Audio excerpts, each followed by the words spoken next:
ਤੇ ਜਿਹੜਾ ਆਦਮੀ ਜ਼ਿਆਦਾ ਪੜ੍ਹਿਆ ਹੋਇਆ ਹੈ ਜਾਂ ਕੋਈ ਇਸਤਰੀ ਵੀ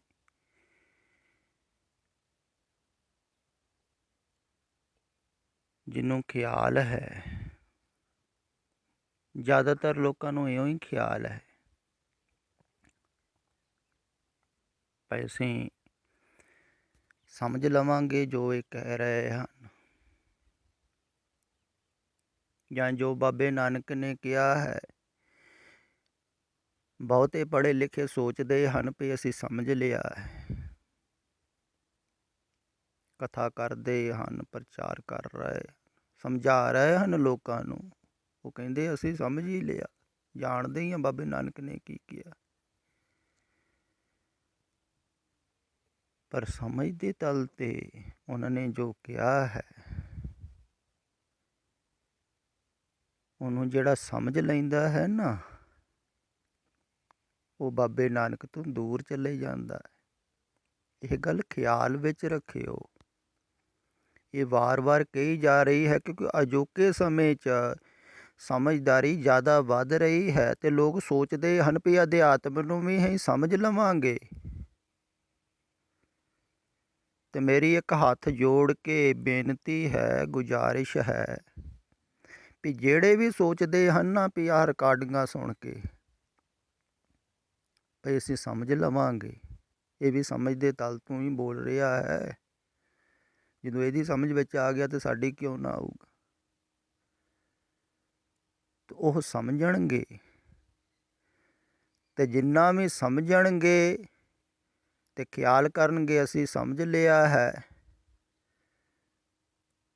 ਅਤੇ ਇਹੋ ਹੀ ਸਮਝ ਲੈਣਾ ਕਿ ਉਹ ਅਧਿਆਤਮ ਤੋਂ ਦੂਰ ਜਾ ਰਹੇ ਹਨ।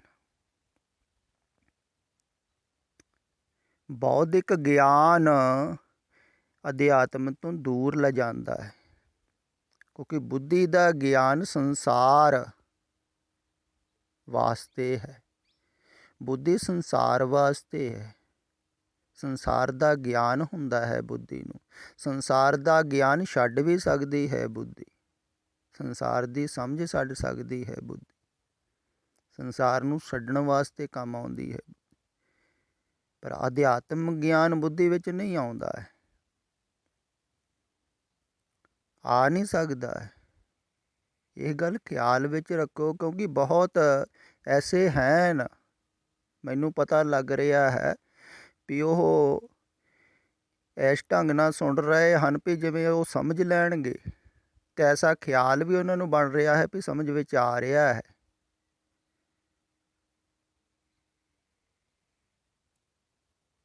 ਪਰ ਐਸਾ ਅਗਰ ਖਿਆਲ ਬਣ ਰਿਹਾ ਹੈ ਨਾ ਤੁਹਾਨੂੰ ਵੀ ਤੁਹਾਡੀ ਸਮਝ ਵਿੱਚ ਆ ਰਿਹਾ ਹੈ,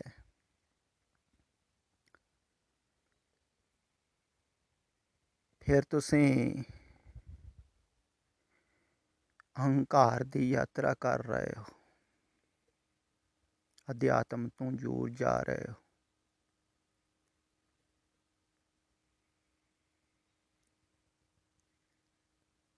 ਐਸਾ ਹੀ ਪੁਰਾਣੇ ਸਮਿਆਂ 'ਚ ਵੀ ਹੁੰਦਾ ਸੀ। ਜਿਹੜੇ ਲੋਕ ਪੜ੍ਹ ਕੇ ਸਮਝ ਲੈਂਦੇ ਸਨ, ਉਹਨਾਂ ਨੂੰ ਪੰਡਿਤ ਕਹਿੰਦੇ ਸਨ, ਵਿਦਵਾਨ।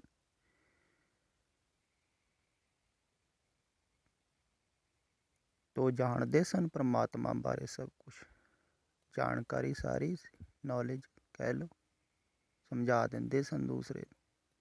ਲੋਕ ਪ੍ਰਭਾਵਿਤ ਵੀ ਹੁੰਦੇ ਸਨ ਵੀ ਦੇਖੋ ਕਿੰਨਾ ਗਿਆਨ। ਪਰ ਜਿਹੜੇ ਜਾਣਦੇ ਸਨ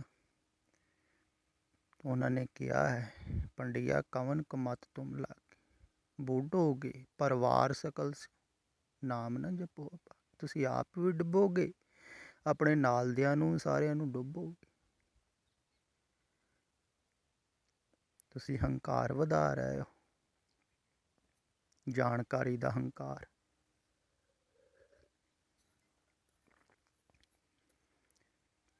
ਅਤੇ ਇਸ ਕਾਰਨ ਮੈਂ ਵਾਰ-ਵਾਰ ਕਹਿੰਦਾ ਹਾਂ ਇਹ ਰਿਕਾਰਡਿੰਗਾਂ ਸੁਣ ਕੇ ਵੀ ਐਸਾ ਹੋ ਸਕਦਾ ਹੈ, ਬਾਬੇ ਨਾਨਕ ਦੀ ਬਾਣੀ ਪੜ੍ਹ ਕੇ ਵਿਚਾਰ ਕੇ ਵੀ ਸਿੱਖ ਐਸਾ ਸੋਚਦੇ ਹਨ ਜੈਸਾ ਸੋਚਦੇ ਹਨ ਨਾ ਵੀ ਅਸੀਂ ਸਮਝ ਲਿਆ ਹੈ, ਜਾਣ ਲਿਆ ਹੈ, ਸਾਨੂੰ ਗਿਆਨ ਹੋ ਗਿਆ ਹੈ,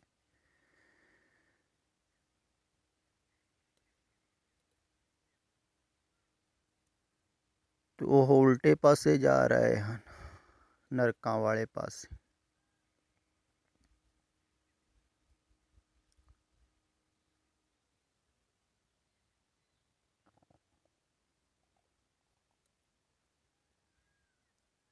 ਜਿਹੜਾ ਵੀ ਐਸਾ ਸੋਚ ਲੈਂਦਾ ਹੈ ਮੈਂ ਸਮਝ ਲਿਆ, ਇਸੇ ਕਾਰਨ ਹੀ ਦੇਖੋ ਤੁਸੀਂ ਆਹ ਜੋ ਸ਼ਬਦ ਹੈ ਇਹਦੇ ਅਖੀਰ ਦੇ ਵਿੱਚ ਪਹਿਲਾਂ ਤੇ ਕਿਹਾ ਹੈ ਵੀ ਮੌਲਾ ਕੇਲ ਕਰੇ ਸਭ ਆਪੇ, ਫਿਰ ਥੱਲੇ ਸੰਤ ਦੀ ਕਿਰਪਾ ਦੁਆਰਾ, ਬਖਸ਼ਿਸ਼ ਦੁਆਰਾ, ਮਿਹਰ ਦੁਆਰਾ ਇਹ ਖੇਲ ਸਮਝ ਵਿੱਚ ਆਉਂਦਾ ਹੈ। ਇਹ ਵੀ ਕਿਹਾ ਹੈ ਤਕਰੀਬਨ ਤੁਸੀਂ ਦੇਖੋਗੇ ਜ਼ਿਆਦਾਤਰ ਸ਼ਬਦਾਂ ਦੇ ਅਖੀਰ ਵਿੱਚ ਐਸਾ ਹੀ ਕਹਿੰਦੇ ਹਨ ਸਤਿਗੁਰੂ ਵੀ ਸਭ ਕੁਛ ਪਰਮਾਤਮਾ ਹੀ ਕਰ ਰਿਹਾ ਹੈ, ਉਹਦੇ ਦੁਆਰਾ ਹੋ ਰਿਹਾ ਹੈ, ਹੁਕਮ ਦੁਆਰਾ ਹੋ ਰਿਹਾ ਹੈ, ਰਜਾ ਅੰਦਰ। ਪਰ ਇਹ ਪਤਾ ਵੀ ਗੁਰੂ ਦੀ ਕਿਰਪਾ ਦੁਆਰਾ ਲੱਗਦਾ ਹੈ। ਗੁਰ ਕਿਰਪਾ ਜਿਹ ਨਰ ਕੋ ਕੀਨੀ ਤੇਹ ਜੁਗਤ ਪਛਾਨ।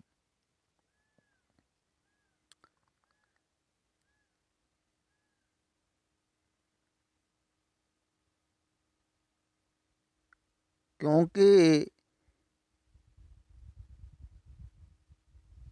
ਜਿਨ੍ਹਾਂ ਨੇ ਕਿਹਾ ਹੈ ਨਾ ਵੀ ਮੌਲਾ ਖੇਲ ਕਰਦਾ ਹੈ, ਖੇਲ ਕਰ ਰਿਹਾ ਹੈ, ਸਭ ਉਹਦੀ ਲੀਲਾ ਹੈ, ਉਹਨਾਂ ਨੇ ਜਾਣਿਆ ਸੀ ਖੇਲ ਤੋਂ ਬਾਹਰ ਆ ਕੇ।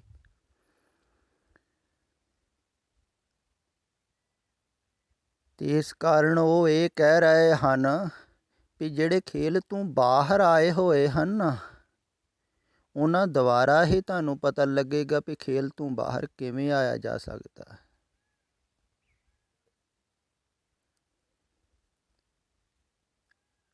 ਉਹਨਾਂ ਦੀ ਕਿਰਪਾ ਦੁਆਰਾ ਹੀ, ਬਖਸ਼ਿਸ਼ ਦੁਆਰਾ ਹੀ ਪਤਾ ਲੱਗੇਗਾ ਖੇਲ ਤੋਂ ਵਾਪਸ ਕਿਵੇਂ ਆਇਆ ਜਾ ਸਕਦਾ ਹੈ ਬਾਹਰ। ਹੁਣ ਜਿਹੜਾ ਖੇਲ ਦੇ ਵਿੱਚ ਹੀ ਹੈ ਜਨਮ ਤੋਂ ਹੀ, ਖੇਲ ਤੋਂ ਕਦੀ ਬਾਹਰ ਨਹੀਂ ਗਿਆ ਹੈ, ਜਿਹਨੂੰ ਪਤਾ ਹੀ ਨਹੀਂ ਹੈ ਬਾਹਰ ਜਾਣਾ ਕਿਵੇਂ,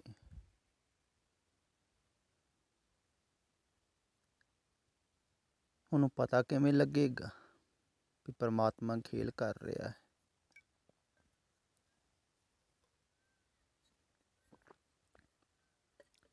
ਸਿਰਫ ਸੁਣ ਕੇ ਥੋੜ੍ਹੀ ਪਤਾ ਲੱਗ ਜਾਵੇਗਾ ਵੀ ਪਰਮਾਤਮਾ ਖੇਲ ਕਰ ਰਿਹਾ ਹੈ, ਪਰਮਾਤਮਾ ਦੀ ਰਜਾ ਅੰਦਰ ਹੋ ਰਿਹਾ ਹੈ, ਹੁਕਮ ਅੰਦਰ ਹੋ ਰਿਹਾ ਹੈ, ਉਹਦਾ ਹੀ ਖੇਲ ਹੈ। ਸਿਰਫ ਸੁਣ ਕੇ ਥੋੜ੍ਹੀ ਪਤਾ ਲੱਗ ਜਾਣਾ। ਅਗਰ ਪਤਾ ਹੀ ਲੱਗ ਜਾਂਦਾ ਤਾਂ ਖੇਲ ਤੋਂ ਤੁਸੀਂ ਬਾਹਰ ਹੋ ਜਾਂਦੇ। ਪਤਾ ਥੋੜ੍ਹੀ ਲੱਗ ਰਿਹਾ ਹੈ, ਕਿਸੇ ਨੂੰ ਵੀ ਨਹੀਂ ਲੱਗ ਰਿਹਾ ਹੈ, ਪਰ ਲੋਕ ਸੋਚਦੇ ਹਨ ਐਸਾ ਵੀ ਸਾਨੂੰ ਪਤਾ ਲੱਗ ਗਿਆ ਜੋ ਕਿਹਾ ਹੈ, ਇਹ ਪਰਮਾਤਮਾ ਦੀ ਲੀਲਾ ਹੈ ਜੀ, ਹੁਕਮ ਅਨੁਸਾਰ ਹੋ ਰਿਹਾ ਜੀ, ਰਜਾ ਅੰਦਰ ਹੋ ਰਿਹਾ। ਬੜੀਆਂ ਗੱਲਾਂ ਕਰਨਗੇ। ਕਣ ਕਣ 'ਚ ਵਿਆਪਕ ਹੈ ਜੀ, ਉਹਦਾ ਚਲਾਇਆ ਚੱਲ ਰਿਹਾ ਹੈ, ਪੱਤਾ ਪੱਤਾ ਉਹਦਾ ਹਿਲਾਇਆ ਹਿਲ ਰਿਹਾ। ਹੁਣ ਇੱਦਾਂ ਕਹਿਣ ਵਾਲਾ ਜਿਹੜਾ ਹੈ ਨਾ ਤੁਸੀਂ ਸੋਚਦੇ ਹੋ ਜਾਣਦਾ,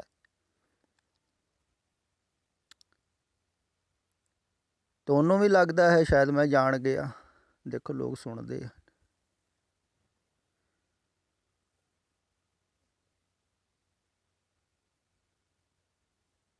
ਪਰ ਜਿਹਨੂੰ ਵੀ ਇਹ ਖਿਆਲ ਆ ਜਾਂਦਾ ਹੈ ਨਾ ਮੈਂ ਜਾਣ ਗਿਆ ਹਾਂ, ਸਿਰਫ ਸੁਣ ਕੇ ਹੀ,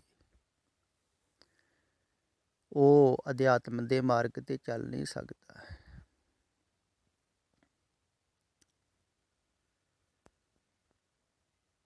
ਤੇ ਖੇਲ ਦੇ ਵਿੱਚ ਰਹਿੰਦਿਆਂ ਹੋਇਆਂ ਤੁਸੀਂ ਇਹ ਖੇਲ ਨੂੰ ਜਾਣ ਨਹੀਂ ਸਕਦੇ ਹੋ,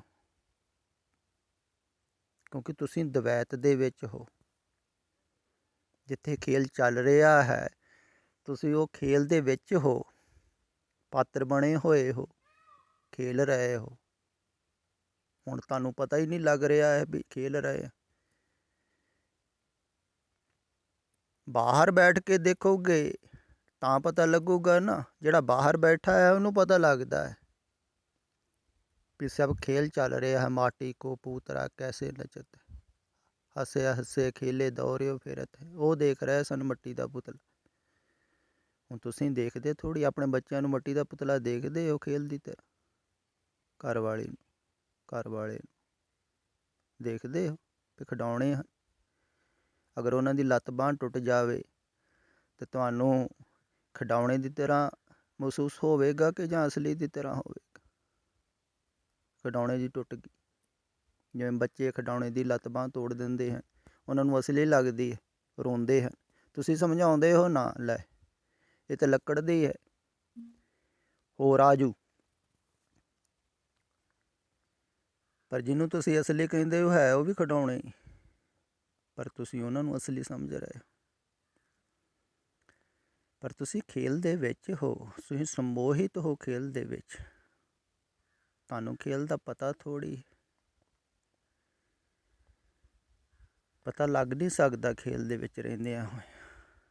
ਫਿਰ ਇਹ ਵੀ ਖਿਆਲ ਕਰੋ ਵੀ ਆਹ ਜੋ ਸ਼ਬਦ ਦੇ ਅੰਦਰ ਉੱਪਰ ਕਿਹਾ ਹੈ ਨਾ, ਇਹ ਸਾਰਾ ਕੁਝ ਖੇਲ ਦਾ ਹੀ ਹਿੱਸਾ ਹੈ।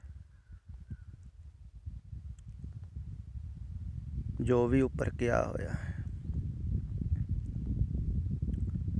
ਇਹ ਸਭ ਖੇਲ ਦਾ ਹਿੱਸਾ ਹੈ।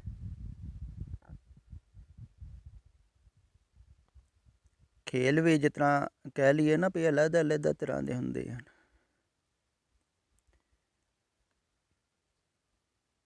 ਕਈ ਖੇਲ ਐਸੇ ਹਨ ਜਿਨ੍ਹਾਂ ਦੇ ਵਿੱਚ ਬਹੁਤ ਹਿੰਸਾ ਹੁੰਦੀ ਹੈ, ਸੱਟਾਂ ਲੱਗਦੀਆਂ ਹਨ, ਲੋਕ ਮਰ ਵੀ ਜਾਂਦੇ ਹਨ, ਕਈ ਫੱਟੜ ਹੋ ਜਾਂਦੇ ਹਨ। ਕਈ ਐਸਾ ਖੇਲ ਖੇਲਦੇ ਹਨ ਜਿਹਦੇ ਵਿੱਚ ਕੁਛ ਵੀ ਨਹੀਂ ਲੱਗਦਾ, ਬੈਠੇ ਬੈਠੇ ਖੇਲ ਰਹੇ ਹਨ ਸ਼ਾਂਤੀ ਦੇ ਨਾਲ, ਪਰ ਖੇਲ ਤਾਂ ਉਹ ਵੀ ਹੈ। ਜਿਵੇਂ ਕਈ ਅਧਾਰਮਿਕ ਖੇਲ ਖੇਲਦੇ ਹਨ, ਕਈ ਧਾਰਮਿਕ ਖੇਲ ਖੇਲਦੇ ਹਨ। ਜਿਹੜੇ ਅਧਾਰਮਿਕ ਖੇਲ ਖੇਲਦੇ ਹਨ ਉਹ ਵੈਸੇ ਹਨ ਜੈਸੇ ਹਿੰਸਕ ਖੇਲ ਹਨ। ਬਹੁਤ ਭੱਜ ਨੱਠ ਹੈ, ਮਾਰ ਧਾਰ ਹੈ, ਸੱਟਾਂ ਪੇਟਾਂ ਲੱਗਦੀਆਂ, ਫੱਟੜ ਹੁੰਦੇ, ਸਾਰਾ ਕੁਛ ਨਰਕਾਂ 'ਚ ਪੈਂਦੇ। ਅਤੇ ਧਾਰਮਿਕ ਖੇਲ ਵੈਸਾ ਹੈ ਜਿਵੇਂ ਸ਼ਾਂਤੀ ਨਾਲ ਬੈਠ ਕੇ ਆਦਮੀ ਖੇਡ ਰਿਹਾ, ਪਰ ਖੇਡ ਤਾਂ ਰਿਹਾ ਹੈ, ਖੇਲ ਦੇ ਵਿੱਚ ਤਾਂ ਹੈ ਹੀ। ਉਸ ਵਰਗ ਦੇ ਵਿੱਚ ਕਹਿ ਲਓ, ਚੰਗਾ ਚੰਗਾ ਖੇਲ ਖੇਲਦੇ।